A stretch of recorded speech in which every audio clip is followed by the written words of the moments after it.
As an Englishman living in Mississippi, one of the things I love coming to is the Neshoba County Fair. Neshoba County Fair is not like anything you'll ever come across. Think of it as the antithesis of the World Economic Forum in Davos. Think of it as Bohemian Grove, but for real conservatives. It's right here in the heart of Mississippi. It's a collection of cabins that have built up over the years, and people come here and spend a week here listening to and discussing the political issues of the day. So come on inside and I'll show you around. Every year, different people running for public office here in Mississippi, or people who want to run for public office, come and flaunt their wares, if you like, here at the Neshoba County Fair. So looking behind me, you've got Delbert Hosemann, the incumbent Lieutenant Governor. Rumour has it that he might be thinking of running for the top job himself. We'll see. We've got Tate Reeves, the current governor. He's here and he's speaking later this morning. You've also got slightly lower down some of the younger generation of would-be leaders. You've got Jennifer Branning, who's running for the state Supreme Court. Ron Eller, who I think is running for Congress. And of course, being a year with a presidential election, you're going to see quite a lot of pro-Trump posters too. Good morning, Neshoba. It feels good to be back. It's great to be with you today at Mississippi's giant house party. And we are willing to kick the hornet's nest if that's what needs doing. In the House, we actually enact conservative, common sense policies. We are finally funding students and not systems. And I'm ready to put Mississippi first again. And to do that, it's going to require us to fight. Fight, right. My daddy taught me to work hard. The workers of Mississippi are our backbone. The liberal, woke agenda that has America in its grips right now. Marxist agenda that is trying to end our freedoms in this country. I spent 20 years in public service fighting for conservative values.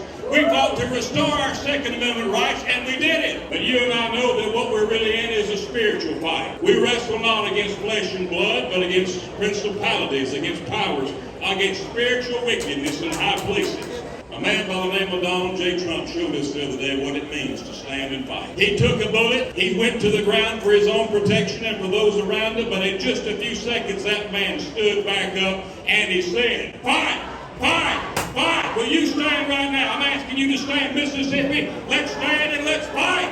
Let's end this liberal threat, fight this woke liberalism, take America back, and make America great again. Fight! Fight! Fight! Fight! I love you, Mississippi. God bless you all. Thank you. Fight! Fight! Fight! A lot of really important decisions that affect the future of the state are made here. For example, there's a race on at the moment to decide who gets to sit on the state Supreme Court. I'm here with Quentin Dickerson, who you're running the campaign for one of the candidates. Well, I'm the media person for Jennifer Branning's campaign, along with another great team, campaign manager, Lynn Floyd, and other folks who are helping out. So tell us, why would a candidate for the Supreme Court want to come to Neshoba? What's in it for them? Well, this is kind of the central part of the district, which is the Central District of Mississippi. Our Supreme Court justices run for office as a nonpartisan candidate, so they don't have a party label by their name. So there's no party affiliation? No party affiliation. And we have 3 districts, so this is the Central District. Our candidate, Jennifer Branning, is currently state senator. This is actually her home county. She represents 3 counties. But this is a great opportunity to speak not just to people here, but a lot of media coverage as well, so the message gets out across the state. And if you're just an ordinary Mississippian, you can come here and you can put a question to her. You can come here, you can meet her in person, you can come up and say hello, introduce yourself, ask her any question you want. Do people do that? Do they ask her views on particular issues? They do, and that's what makes it difficult on a lot of Supreme Court candidates, and they're not able to say their views on an issue that might ever come before the court, right? Which is just about any issue you can think of. Right. Okay. And so when people come up and say, how do you feel about abortion or gun rights or this or that, they can't say. They're not allowed to say. They can't talk about specifics. They can't so talk about specifics. How do they, from a communications point of view, how do they communicate their values without getting into legal trouble? Yeah, I don't envy the candidates running for judicial office because it's tough. Yeah. They essentially talk about what they've done in their experience, like for Senator Branning, she's been a state senator for 9 years, has a record of cutting taxes, reducing regulations, helping small business, so a conservative record. Yeah. So she can say all of that, and she can say that she is a constitutional conservative. She's not an activist judge. She will not legislate from the bench. She's a strict interpretation of the Constitution type of person. So you can say all that because that's not how you'll rule on a case, but it's your philosophy of how you'll be as a judge. It's quite interesting for people who don't know the Neshoba County Fair. I mean, it's quite a sophisticated series of arguments. Are the voters that sensitive to the idea that a judge shouldn't be making the law, that a judge should be an originalist, that a judge should be respecting what the Constitution, the law says, rather than what they want it to say? I mean, it's quite a sophisticated kind of debate going on here at Neshoba.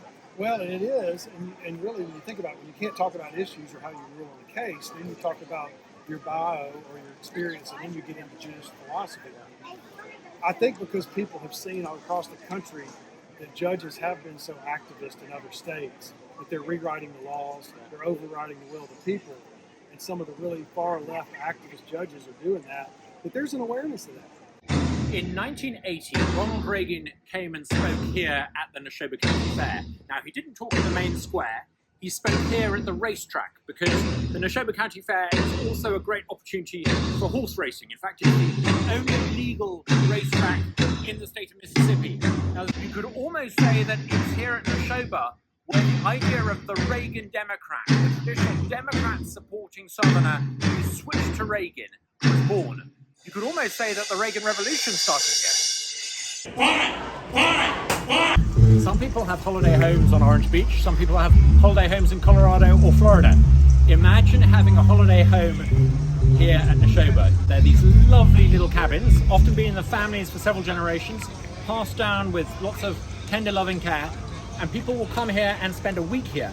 Now, until about 3 or 4 decades ago, there was no electricity here at Neshoba. So for the first 70 or so years of the Neshoba County Fair's existence, people would come here and swelter with no air conditioning. Think about that.